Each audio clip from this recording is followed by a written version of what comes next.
Colin Dauda and see baby no ne assembly member be a friend Dramani on Nanenam. Tinomu Yusu assembly member ni mumka. That was on Saturday. Sunday MP. Sunday the whole day he was in his house. What happened? No, our narrative in no say there was a clash between MPP and DC. Okay. But the instigating and say and the American boarding so you can verify and do your own checks. Okay, Crawford or memo be number. I said DC you know nebaho. Okay.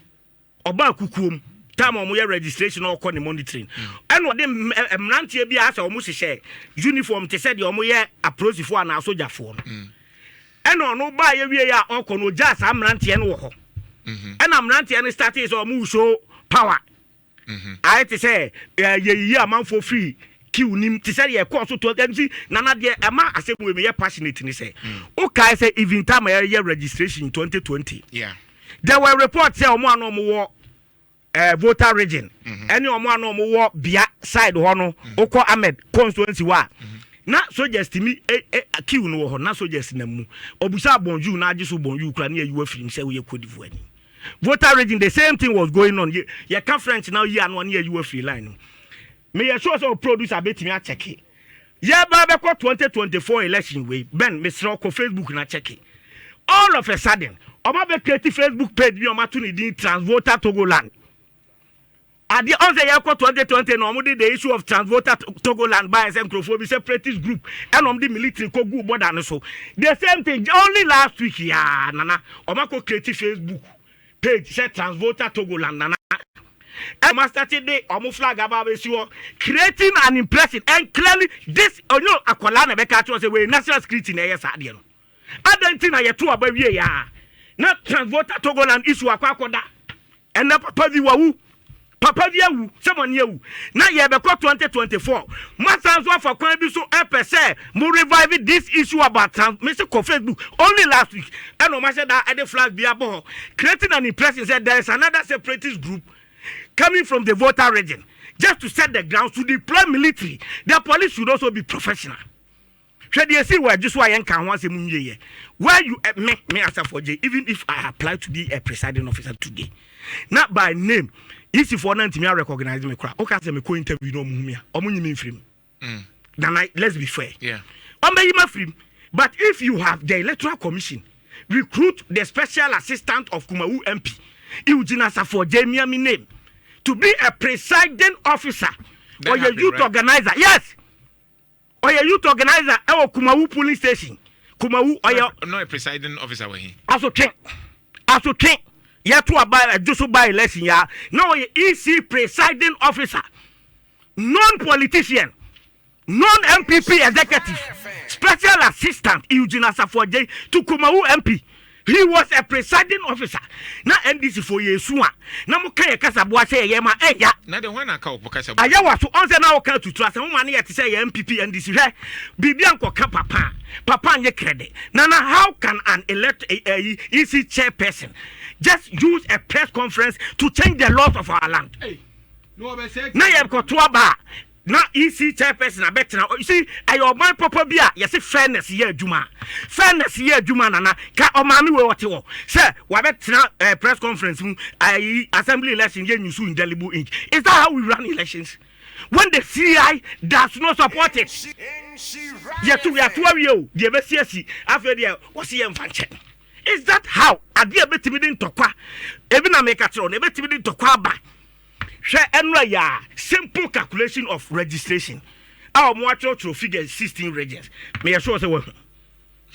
Simple addition, addition to a 50% plus one. And our mommy will put in natural Otai NDC. Clear.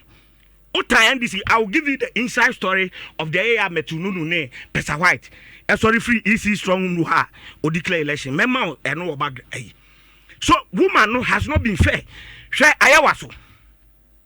Nipa apply omampani akohwe baako kra because no believe say NDC supporters hwe nipa 8 awu ewo elections mu 2020 busa say omampani mpo adno and mind you there was a stray bullet okay say akra a ball abaya bia ono kra no nto aba right so okay ka mampani kohwe omumpo so no don't think so your MPP and NDC but mampani feel say we benefit from those deaths, those broad daylight killings.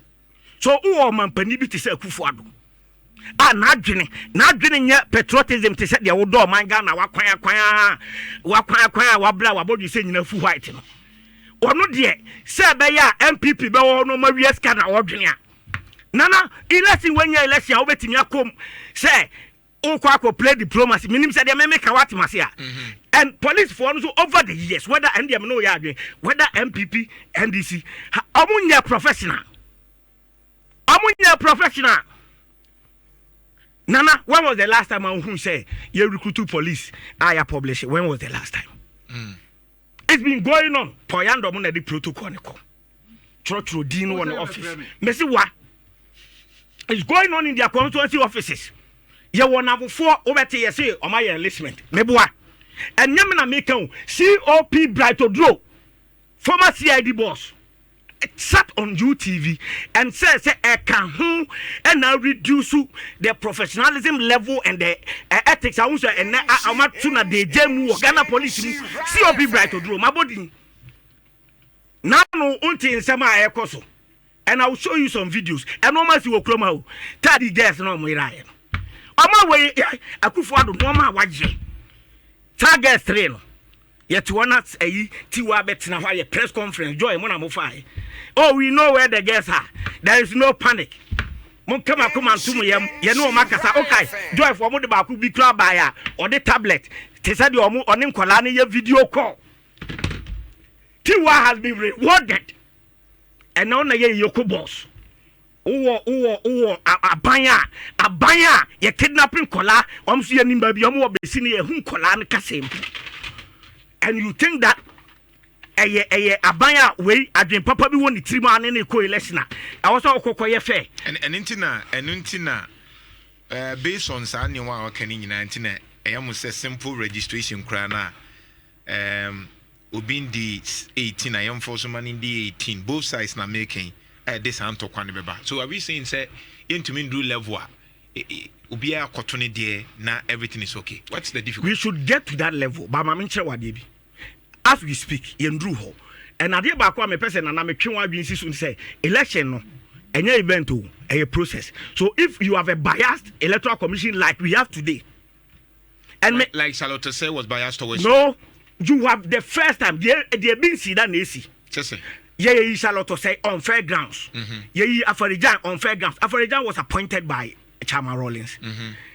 NDC won 2 elections under Afarijan. MPP won 2 elections under Afarijan. Ti say now what adwini bi mpo say obeye NDC nia. He demonstrated to be very independent and fair. Meboa. Charlotte say came. We lost by a huge margin of 1 million, almost 1 million votes. That is to tell you. But you remember but you remember the MPP guys. Also question the integrity of me minim so uni kapre only party biasika. But people have their own perceptions about you. Yeah. But who would you ma wo ye no? And the bema de no wa dwunim say na dwanto akra say MPP. Ebeka say there be hey and I dwanto our MPP anka ne wo ka say after you see ye do betena ho conduct. Right. And a bet so we don't just accuse people. Right. And see nana trust and your commodities chefona over Kennedy ho and air condition abeko Kennedy was say maybe talk air condition number your trust amount. Trust is earned by through the actions and inactions of people. People will be to say Mensa over the years I didn't buy right. Until convince and the trust of a lot of people. And it's this has manifested through polls. Meaning the confidence level in the EC and NDC for per se. They make what I say. Right. Go and read the US State Department report on the Electoral Commission 2020. Go and read. Right. Even the US intelligence almost say Nanado has said that packet almost to be biased in a certain way. If you have a communicator like Apia Hene, who they am for be Antonche, Apia Hene. Oh, they are appointing and saying, "I brand here no be away." I'm appointing as IT. Oh, easy one. Non-MPP communicator said they may bench today. etimi tena radio so didi mahama atem ye be pam mahama aban mahama wa de so nifa so ye wo videos wo humi yeah. And Nanado had the conscience, his strong conscience to the gutters. Bible class ye wa de nyina ho kwan so nyani nyina ne fata yen appointing nipa we na nadwantoa se omra mamaye EC or deputy director na ye kono be ye referee na do you blame the NDC ye busa council of state omo apanifo wo say tu na Akufo Adofo no omo say an ye ne tu nfo so appoint apehene enti so otena Nana, what is a deputy director as electoral commissioner? Would that be fair? Knowing my biases, knowing how I love my party, knowing how loyal I am to the NDC, if I'm appointed tomorrow as a deputy director of the electoral commission, would that be democratic? But if the systems are such that messy apa, say no, I mean, and you can perform professionally, and they have demonstrated, say they will always mess up.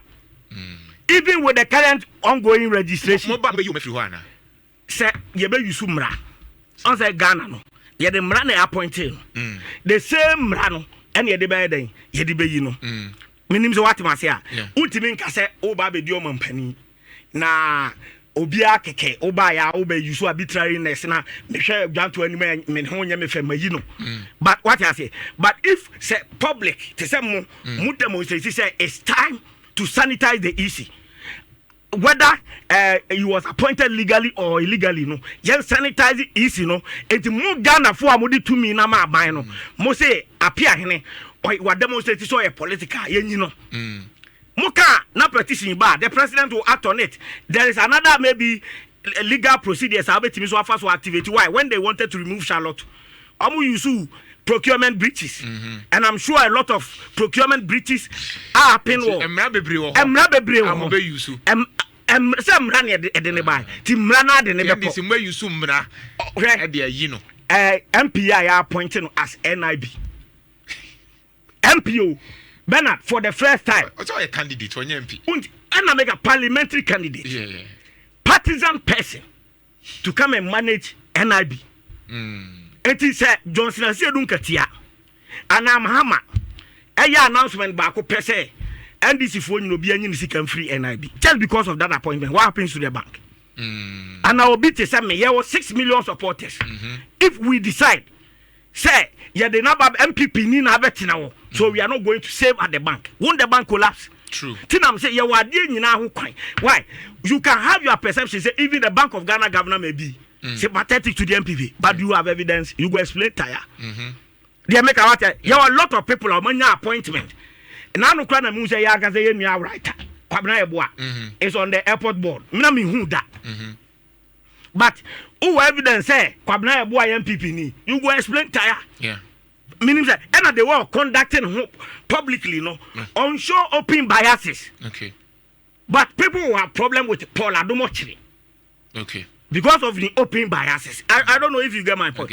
It's Bible class here were dear nyina ho kwan. Right. And yen nyina the fatai. Now why appointing no NIB or we need elections say. No, I resign. Now obi fufu asaba and look at the time between just uncle press can from election. Okay. My Paul so Emre Mukakra. Paul. So Mumpe so Asafo